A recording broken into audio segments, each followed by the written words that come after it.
Hello and welcome to the 2 Minute Drill Podcast, a quick recap of the latest business and economic news for small business owners who can't waste any time. I'm Eric Minoy and today is Tuesday, September 29th. Prepare your credit cards. Amazon announced this week that Prime Day will happen in October this year, more specifically on October 13th and 14th. And Target will have its similar annual promotion called Deal Days exactly on the same dates. With a later date for these promotions this year, it will be interesting to see if it will have an impact on holiday sales.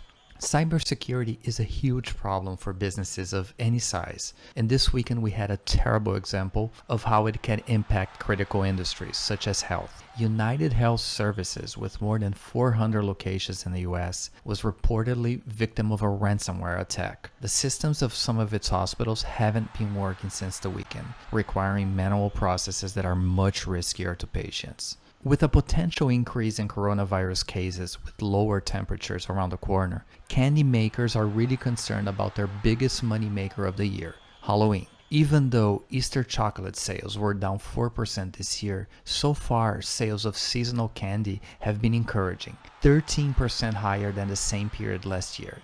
But let's see if these good numbers will remain in the following month, as less children will be trick-or-treating this year.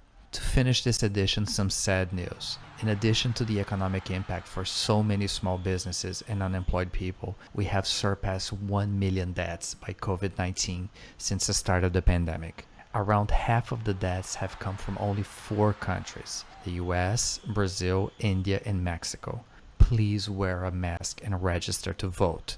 This was a 2 Minute Drill Podcast. Subscribe to the show on Apple Podcasts, Spotify, or your favorite podcast platform. You can also find the show on our YouTube channel. This show was brought to you by Spark SMB Data. Visit our site at sparksmbdata.com and see how small business owners can use economic indicator analysis to generate more sales. This is Eric Minot, and see you next edition.